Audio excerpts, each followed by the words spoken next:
Mahamu.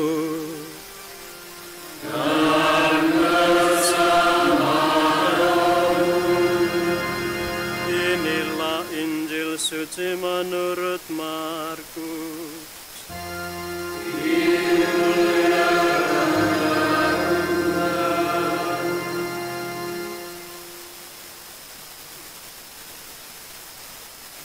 Sekali peristiwa, ketika Yesus dan murid-muridnya masuk ke sebuah rumah, orang banyak datang lagi berkerumun, sehingga makan pun mereka tidak dapat. Waktu keluarganya mendengar hal itu, mereka datang hendak mengambil Yesus, sebab kata mereka, "Ia tidak waras lagi."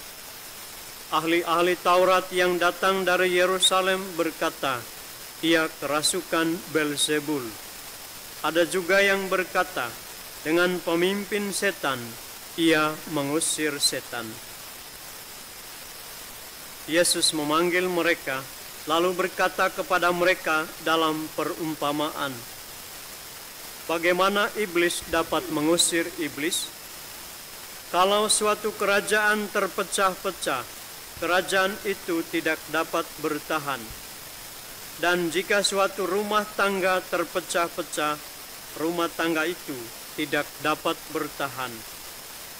Demikianlah juga kalau iblis berontak melawan dirinya sendiri, dan kalau ia terbagi-bagi, ia tidak dapat bertahan, malahan sudah tamatlah riwayatnya.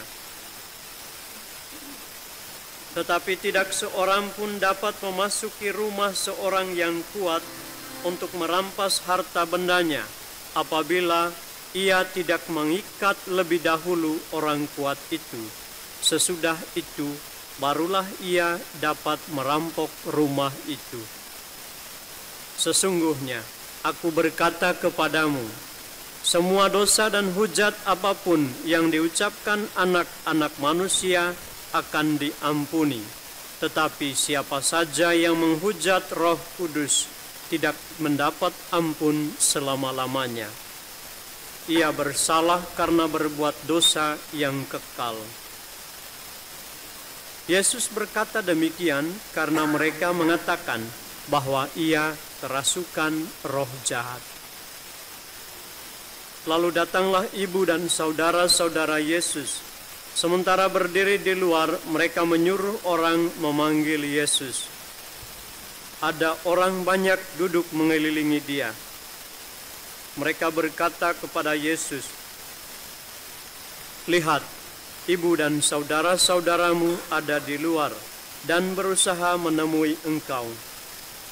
Jawab Yesus kepada mereka, "Siapa ibuku dan siapa saudara-saudaraku?" Yesus memandang orang-orang yang duduk di sekelilingnya itu dan berkata, "Inilah ibuku dan saudara-saudaraku. Siapa saja yang melakukan kehendak Allah, dialah saudaraku laki-laki, saudaraku perempuan, dan ibuku."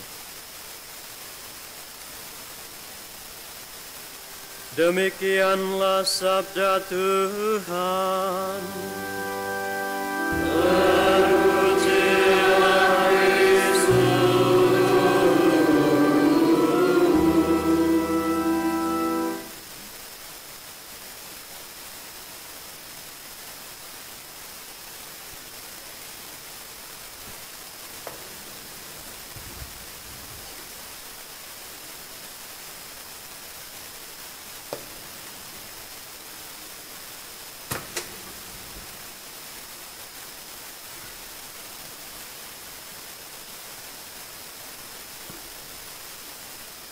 Bapak, Ibu, Saudara-saudari, orang-orang muda, anak-anak, dan juga frater, sekali lagi selamat sore. Saya mengajak kita semua untuk fokus pada Injil Markus yang baru saja kita dengarkan bersama. Bahwa Yesus setelah melakukan banyak mujizat, menyembuhkan banyak orang sakit, lalu orang mulai salah sangka dia kerasukan roh jahat. atau dia mengusir setan dengan penghulu setan. Bahkan orang tua, sanak saudaranya sendiri mulai berpikir Yesus sudah tidak waras lagi. Bapak Ibu saudara-saudari terkasih, terhadap kehadiran Allah yang menyelamatkan umat manusia melalui Yesus Kristus, orang memiliki banyak tanggapan, banyak anggapan, bahkan yang negatif sekalipun. Ada yang menerima, ada yang menolak, ada yang menyambut dengan penuh sukacita, tapi ada yang kritik, yang mengkritisi dengan sikap sinis. Karena itu kesempatan ini dipakai oleh Yesus untuk mengajar orang-orang yang mendengarkan Dia. Pertama-tama Ia menegaskan bahwa yang menghujat Roh Kudus itu dosanya tidak bisa diampuni. Hujat terhadap Roh Kudus mengingatkan kita sekalian bahwa sejak awal Yesus dikandung dari Roh Kudus. Ketika dibaptis, Ia dihinggapi oleh Roh Kudus, dan Roh Kudus itulah yang kemudian memimpin Dia, membawa Dia ke padang gurun untuk dicobai, dan yang kemudian menyertai Dia dalam seluruh karya pewartaan kerajaan Allah melalui kata dan perbuatannya. Ketika Ia menegaskan bahwa orang yang menghujat Roh Kudus adalah orang-orang yang dosanya tidak diampuni. Mengapa tidak diampuni?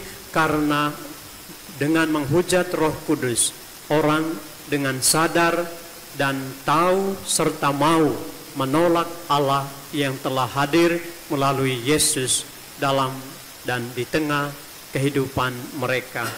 Saudari-saudara, Bapak Ibu yang terkasih, bacaan yang kita dengarkan terutama dari Injil Markus tadi, karena itu mengingatkan kita sekalian sekurang-kurangnya 3 hal ini. Yang pertama, pertentangan dan ketekunan.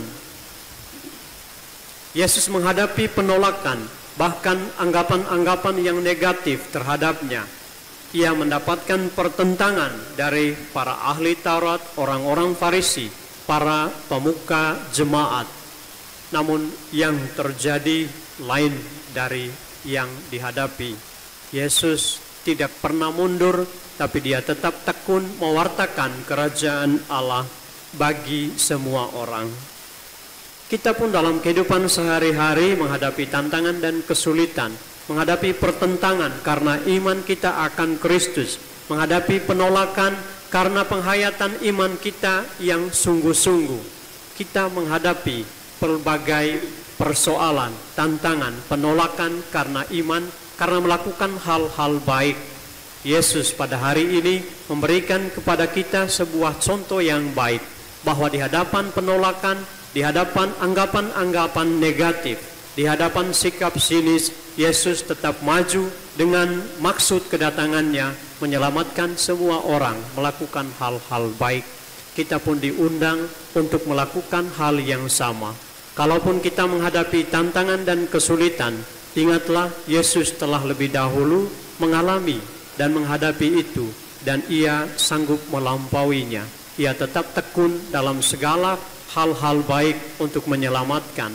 Maka demikianlah kita sebagai umat beriman Kristiani, tetaplah setia dalam perbuatan-perbuatan baik, walau kita menghadapi tantangan dan kesulitan. Dan yang kedua, Bapak Ibu saudara-saudari, kita juga diingatkan oleh Yesus betapa pentingnya iman dan ketaatan. Yesus memberi definisi ulang terhadap konsep keluarga, konsep famili dalam kehidupan orang-orang Israel.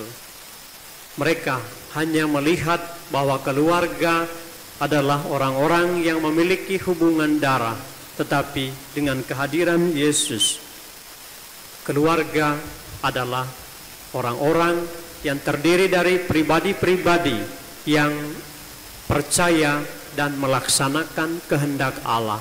Karena itulah kita semua kemudian dipanggil, disebut sebagai anggota keluarga Allah karena kita percaya pada Kristus dan melaksanakan kehendak-Nya. Setiap orang yang percaya dan melaksanakan kehendak Allah dihimpun menjadi anggota keluarga Allah. Dan sebagai anggota keluarga Allah, kita semua diundang untuk menghayati apa yang ditekankan oleh Yesus melalui ajakannya bahwa kerajaan yang terpecah-pecah itu tidak akan bertahan. Rumah tangga yang terpecah-pecah tidak akan bertahan kalau orang tidak menghayati kehidupan sebagai sebuah famili yang saling mengasihi, yang saling membantu, yang saling menopang, yang solider satu sama lain. Karena itulah bagian ketiga dari apa yang dipesankan Yesus melalui bacaan hari ini adalah persatuan di dalam Kristus. Yesus mengingatkan bahwa rumah tangga yang terpecah-pecah itu tidak akan bertahan. Karena itu Dia mengundang kita semua untuk menyadari pentingnya persatuan dan keharmonisan di antara umat beriman. Sebab kesatuan dalam kasih dan solidaritas mendorong kita untuk hidup sebagai keluarga Allah yang menyadari dan menyaksikan serta mengalami kehadiran kasih Allah dalam kehidupan bersama. Di mana ada kasih, di situ Allah hadir. Di mana ada persaudaraan, di situ ada sukacita, dan sukacita adalah tanda lain dari kehadiran Allah yang Maha Kasih. Karena itu Bapak Ibu Saudari Saudaraku terkasih, sekali lagi bagian ketiga dari pesan firman Tuhan yang kita dengarkan dari Injil Markus hari ini, berjuanglah terus untuk membangun persatuan di dalam Kristus, persatuan yang solider, yang saling membantu, saling menopang, yang memandang satu sama lain sebagai saudara, karena kita sama-sama percaya dan melaksanakan kehendak Allah. Amin.